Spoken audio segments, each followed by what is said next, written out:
The Hawker Seahawk was a British single-seat jet fighter of the Fleet Air Arm, the air branch of the Royal Navy, built by Hawker Aircraft and its sister company, Armstrong Whitworth Aircraft. Although its origins stemmed from earlier Hawker piston-engined fighters, the Seahawk became the company's first jet aircraft. Following the type's acceptance in the RN, the Seahawk proved to be a reliable and sturdy workhorse.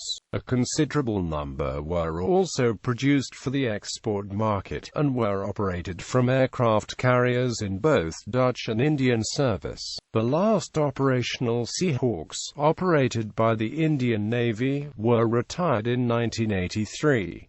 Design and development. Origins. In the final years of the Second World War, Hawker's design team had become increasingly interested in developing a fighter aircraft that took advantage of the newly developed jet propulsion technology. Prior to this, Hawker had been heavily committed until late 1944 to the production and further development of its existing piston-powered aircraft, such as the Hurricane, Tempest and Typhoon, to meet the wartime demands for these aircraft. On the 1st of September 1944, the first prototype of the company's latest fighter aircraft, the Hawker Fury, Sea Fury, conducted its maiden flight. It was this aircraft that would serve as the fundamental design basis for Hawker's first jet-powered aircraft. Initially, the design team studied the potential adaptation of the existing aircraft, having opted to use the Rolls-Royce Griffon-powered Fury prototype as the starting point. First and foremost, the team started with the deletion of the piston engine and its replacement, a single Rolls-Royce A turbojet engine, being fitted in a mid-fuselage position amidship along with lateral air intakes and a tailpipe which emerged underneath the tailplane. The prospective modifications also included the stretching of the fuselage and the relocation of cockpit to the extreme front of the fuselage in a recontoured nose. This design received the internal designation of P-1035. Use of the Rolls-Royce Derwent engine had been studied but quickly discarded as being incapable of generating sufficient thrust for an aircraft of this size. In November 1944, the P-1035 design was submitted for evaluation by the Air Ministry. In December 1944, Hawker refined the proposed design substantially, the jet exhausts being redesigned to use short-split lateral bifurcated exhausts which were relocated from beneath the tail to being embedded into the trailing edge of the wing root, accompanied by a corresponding of the wing root. The air intakes were also relocated to the forward wing root area, similar to the contemporary de Havilland Vampire. The unusual bifurcated jet pipe reduced jet pipe power loss and had the additional advantage of freeing up space in the rear fuselage for fuel tanks, which thus led to the aircraft possessing a longer range than many other early jets. Freed from the need to house fuel tanks, a thinner wing could also be adopted without introducing severe range penalties to ease manufacturing. The elliptical wing form of the Fury was discarded in favor of a straight tapered wing design. The fuselage fuel tanks, being fore and aft of the engine, provided for a stable center of gravity during flight. It also featured a nose-wheel undercarriage arrangement, the first such application for a Hawker-built aircraft. The aircraft was built to accommodate a total of 4 20mm Hispano-Suiza Mk.V cannons. The tailplane was also raised in order to clear the jet exhausts.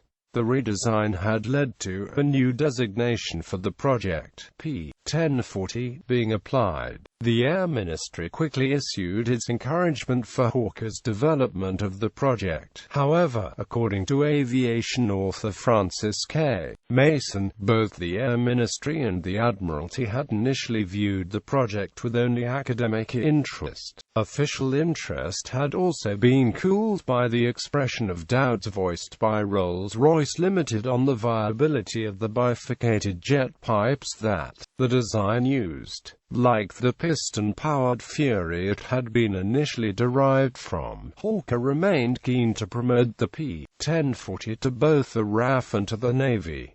Initially, the P-1040 was intended for the interceptor role, even though a top speed of only 600 miles per hour was forecast. Shortly following the aftermath of the war, the Royal Air Force decided to not only cancel several large orders for Hawker's piston-powered aircraft, but to also announce that the service would be taking no further interest in the P-1040 proposals.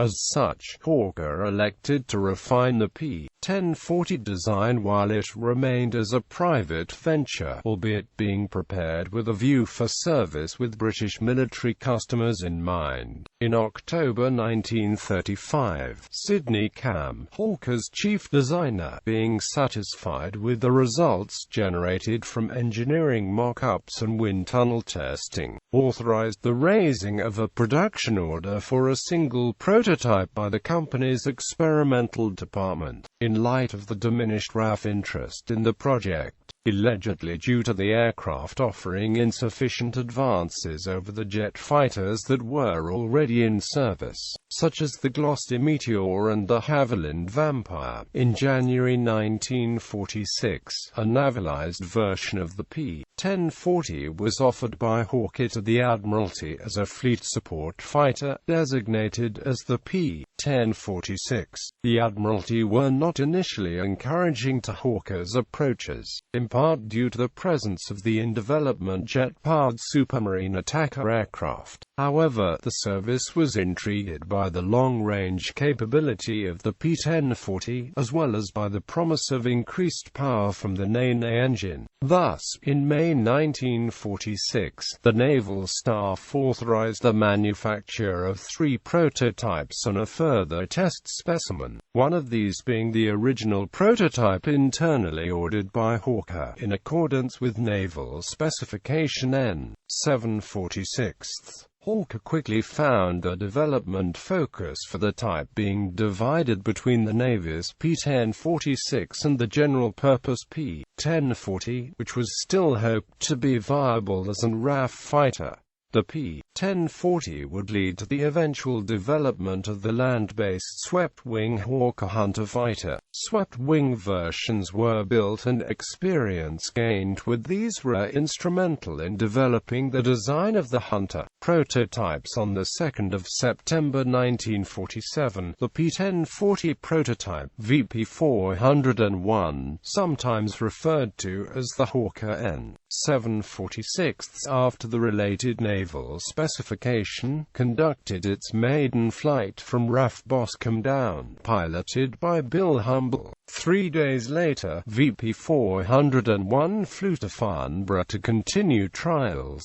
A month after the first flight, the existence of the P-1040 was revealed to the general public. Early flight trials encountered aerodynamic-related teething problems, such as airframe vibrations and tail buffeting, and thus led to a redesign of the rear jet pipe fairings and the addition of a bullet fairing on the tail to correct these issues. Other minor issues were addressed, including high stick forces and windshield distortion.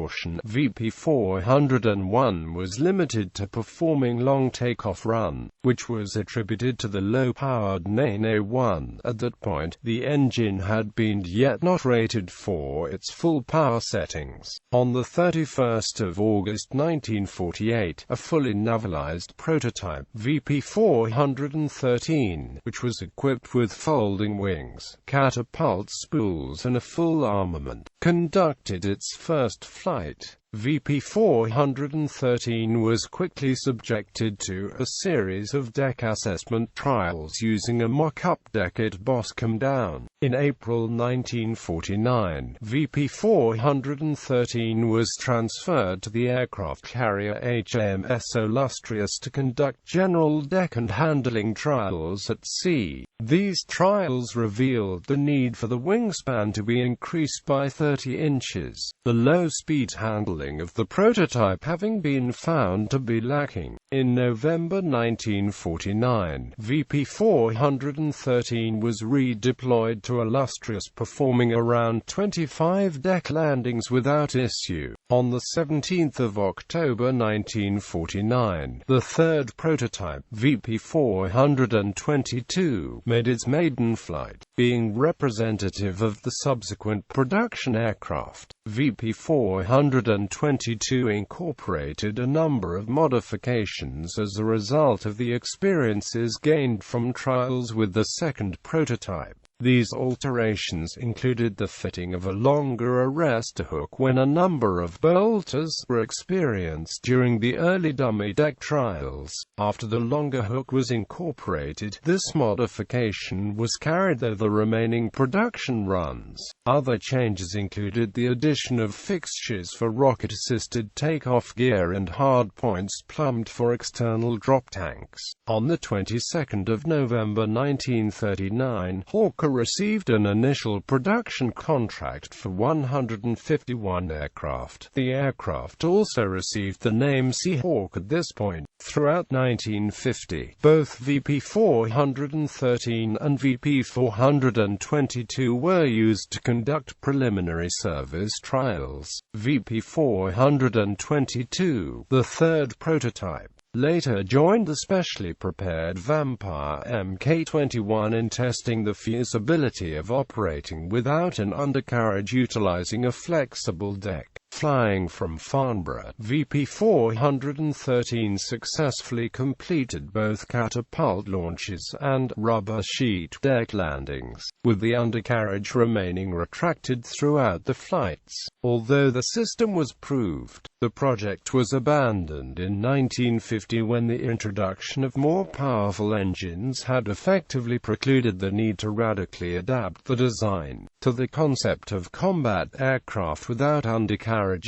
VP-401, the first prototype, had continued to serve in the flight test program and was involved in two significant events prior to its retirement. On the 1st of August 1949, the Royal Navy entered VP-401 in the National Air Races, in which it won the Society of British Aircraft Constructors Challenge Cup race, beating out both the Vampire 3 and the Havilland DH-108. VP-401 was later converted into a further prototype, the Hawker P-1072, the principal addition being in the form of an auxiliary rocket engine. Configured as such, it became the first British rocket-powered aircraft. After a few flights were made in 1950, the rocket engine blew up during a test and, although repaired, the airframe was scrapped soon after production. Immediately following the receipt of the first order in November 1949, Hawker set about establishing a manufacturing line for the Seahawk at their Kingston facility. Shortly after the outbreak of the Korean War, an urgent operational demand for Britain's aircraft carriers, and thus their accompanying aircraft, had become apparent. The rate of production was substantially increased, and further orders for the Seahawk were soon placed. The issuing of air super priority status for the Seahawk by Prime Minister Winston Churchill in 1951 served to speed up production considerably as well as aid the supply of vital materials for its manufacture. Under such demands for the aircraft, in order that production shortcomings could be better addressed, along along with the parallel pressure that Hawker was facing on the development of another aircraft, the newer Hunter. It was decided that production would be transferred to a new assembly line ran by Armstrong Whitworth Aircraft, which were a part of the Hawker Group at Coventry. Prior to the transfer, a total of 35 Seahawk F1, the initial production standard, were completed at Kingston. On the 14th of November 1951, the first production Seahawk F1, WF-143, conducted its maiden flight. It possessed a 39-feet wingspan and a tailplane of increased area. The first Coventry-built Seahawk F1 made its first flight prior to the end of 1953. A total of 60 would be produced. While some of the initial batch of Seahawks would see operational service, many of the F1 aircraft would be mostly used for various service trials.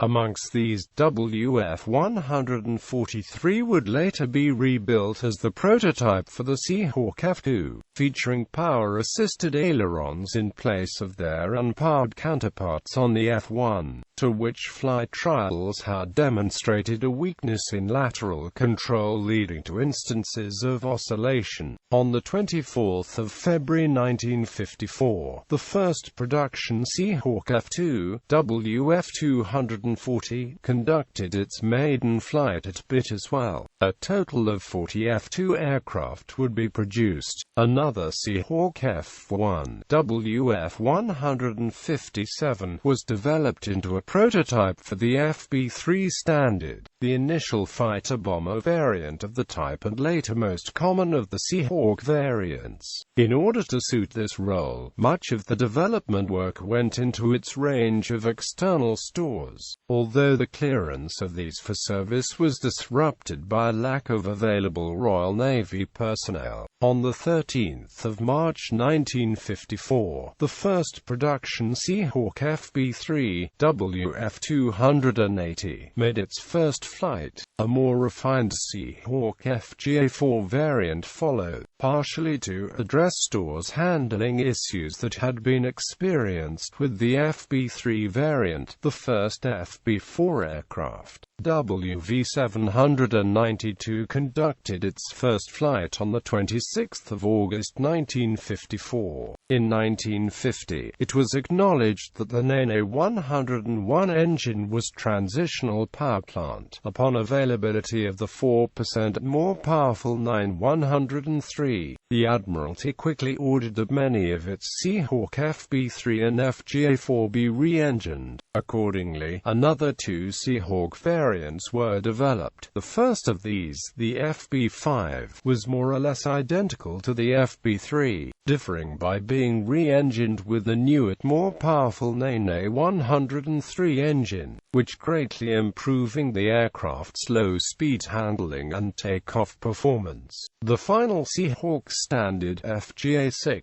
was a fighter ground attack variant. It was exactly the same as its FB-5 predecessor, though they were new-built aircraft rather than re-engined ones.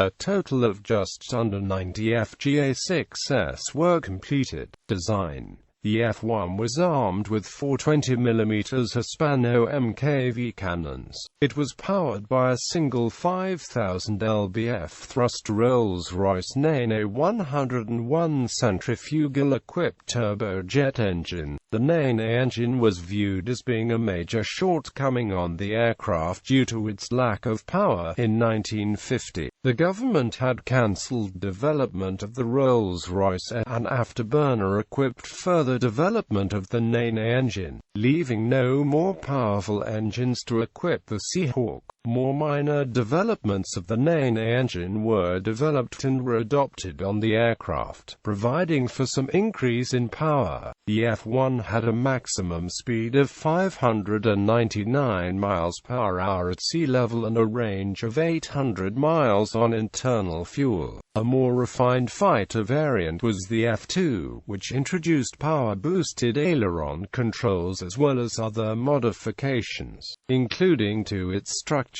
The next variant of the Seahawk was developed into a fighter bomber, the FB-3, and differed only slightly from its predecessors, its structure being strengthened to allow it to carry a wider array of equipment and weaponry on its 4 hard points. These included rockets, bombs, napalm, mines, reconnaissance cameras, external drop tanks and fixtures for rocket-assisted takeoff gear. Unlike its rival, the Supermarine Attacker, which had been the first jet aircraft to enter service with the FAA, the Seahawk had a tricycle undercarriage rather than a tail wheel, making it easier to land on carriers. It was also Hawker's first aircraft to incorporate a nose wheel undercarriage. The Seahawk had adopted a fairly conventional design, being built with straight wings, while a number of other contemporary aircraft, such as the F-86 Sabre, had adopted swept wings. The Seahawk was a reliable and elegant aeroplane, though its cautious design meant it would only be attractive on the export market, and thus be in production for only a short period before being superseded by more advanced aircraft.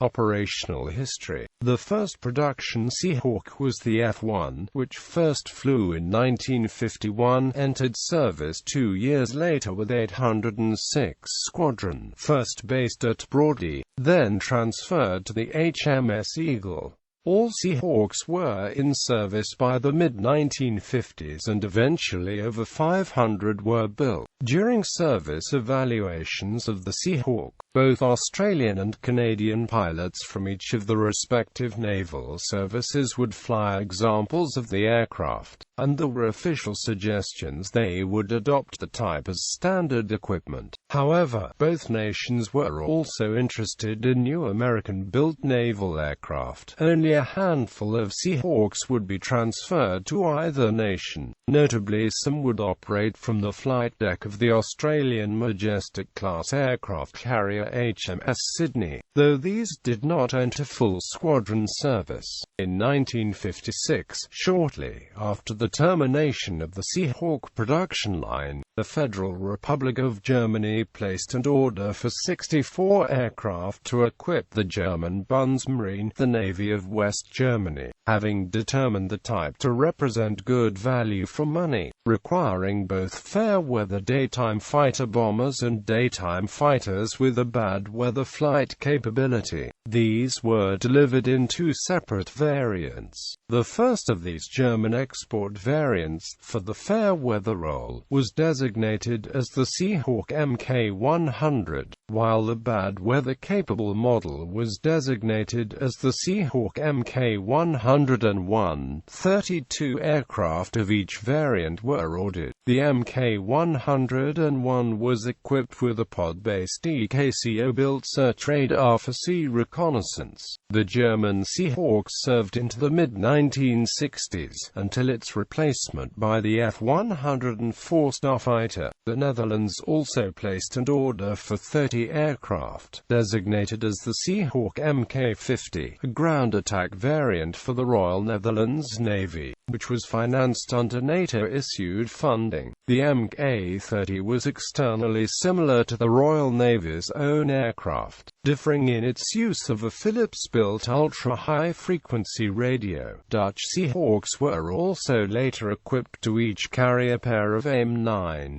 Sidewinder infrared-guided air-to-air missiles. Between 1957 and 1964, the Dutch Navy operated a total of 22 aircraft. The last export customer was India, who ordered a mix of 24 new-built Seahawks and 12 refurbished ex-FAA Mk6s in 1959, following up with 30 additional airframes reconstructed from West German stocks, among others. Combat record. The Seahawk, as part of the Fleet Air Arm, saw extensive service during the Suez Crisis, initiated by Egypt's nationalization of the Suez Canal and naval blockade of southern Israeli ports in violation of the 1949 armistice and UN Security Council resolution denying passage of the Straits of Tiran to Israeli shipping. The United Kingdom, France and Israel conspired to provoke war, with the Anglo-French invasion being known as Operation Musketeer, beginning on the 31st of October 1956. During the conflict, 6 Seahawk squadrons took part. 2 were aboard the fleet carrier HMS Eagle and 2 each aboard the light fleet carriers HMS Albion and HMS Bulwark. The Seahawks were primarily used to perform ground attack missions in the theater, due to aircraft such as the Hunter lacking the range or clearance to deliver munitions. The entire British ground attack capability during the conflict was delivered by the Royal Navy's Seahawks, typically being escorted by de Havilland Sea Venom fighters. Seahawks launched many attacks upon Egyptian shore-based targets, often in the face of heavy anti-aircraft fire, resulting in several aircraft being severely damaged. The military conduct of the Suez campaign was successful, unlike the political disaster, and all invasion forces were withdrawn by 1957, though the waterway was reopened to Israeli ships. The Suez Crisis was to be the keynote of Seahawk combat operations with the Royal Navy, as a new generation of strike aircraft were introduced in the aftermath of the conflict, namely the de Havilland Sea Vixen and the Supermarine Scimitar. The Seahawk was a successful export aircraft. In the Royal Netherlands Navy, it served aboard the Dutch aircraft carrier HNLMS Karel Doorman, ex-HMS Venerable, including decolonization operations guarding against Indonesian threats in the area. From 1959 they were equipped with Sidewinder missiles, significantly enhancing and extending their air-to-air combat capabilities. In 1961, the Seahawks that served on her were moved ashore when the NATO mission profile was changed to all ASW aircraft. By October 1964 they had been taken out of service. In Indian Navy service, Seahawks were used aboard the aircraft carrier INS Vikrant, ex-HMS Hercules, and saw service during the Indo-Pakistani War of 1965 and the Indo-Pakistani War of 1971. The latter war saw Seahawks being used by the Indian Navy. These aircraft scored nearly a dozen kills, mainly of Pakistan Navy gunboats and merchant Navy ships and cargo ships in East Pakistan without losing an aircraft in the war. Aided by Brugge-Lees aircraft, the Seahawks emerged unscathed, achieving the highest kill ratio for any aircraft in the war. The Seahawk was withdrawn from Indian Navy service in 1983, being replaced by the far more capable BAE Sea Harrier. Retirement. The Seahawks in Fleet Air Arm service began being phased out from first-line service in 1958, the year in which the Supermarine Scimitar and de Havilland Sea Vixen entered service, both of which types would eventually replace the Seahawk. The last frontline Seahawk squadron, No. 806, disbanded at RNAS Broadley on 15 December 1960, ending a very brief operational career for the Seahawk. Most Seahawks in second-line service were withdrawn by the mid-1960s. The last operational Royal Navy Seahawks were FGA-6 flown by the Airwork Limited managed Black Fleet Requirements Unit based at Bournemouth Airport, which retired the type in 1969. Variants: P.1040 VP401 prototype, first flown at Boscombe Down on 2 September 1947, later converted to a P.1072. VP-413 navalized prototype to specification N746, first flown at Farnborough 3 September 1948. VP-422 second naval prototype, first flown at Farnborough 17 October 1949. Production fighters powered by a Rolls-Royce Nene Mk101 engine, 95 built. Production fighter with powered ailerons, 40 built by Armstrong Whitworth. Fighter bomber variant with stronger wing for external stores, 116 built. Fighter ground attack variant, 97 built. FB3 fitted with the Nene Mk103, 50 conversions. FGA4 with the Nene Mk103, total of 101. Export variant based on the FGA6 for the Royal Netherlands Navy, 22 built. Export variant for the West German Navy, similar to FGA6 but fitted with taller fin and rudder, 32 built. All-weather export variant for the West German Navy, as Mk100 but fitted with a search radar in an underwing pod, 32 built. Operators: Germany, India, Netherlands, United Kingdom. Survivors: 36 complete Seahawks, known to survive as of 2011, mainly in a variety of locations in the United Kingdom, though others are located abroad, including in Germany, Malta, the Netherlands and India. One Seahawk, WV908, remains airworthy as part of the Royal Navy Historic Flight in the UK, although refurbishing the aircraft, including fitting a Nene 103, took place in 2009. WF-219 is stored at the Fleet Air Arm Museum, Yeovilton, England. WF-225 is displayed as Gate Guardian at RNAS Culdrose, England. WF-259 is stored at the National Museum of Flight, East Fortune, Scotland. WM-913 is displayed at the Newark Air Museum, Newark, England. WM-961 is displayed at Carnarvon Airworld, Carnarvon, Wales. WM-969 is displayed in Hangar 3 at the Imperial War Museum, Duxford, England. WN-108 is displayed by the Ulster Aviation Society at Longkesh, Northern Ireland. WV-797 is displayed at the Midland Air Museum, Coventry, England. WV-798 2009–2013 stored with Parkhouse Aviation at Booker, England. 2013 obtained by Classic Air Force, Newquay, England. Currently undergoing full restoration.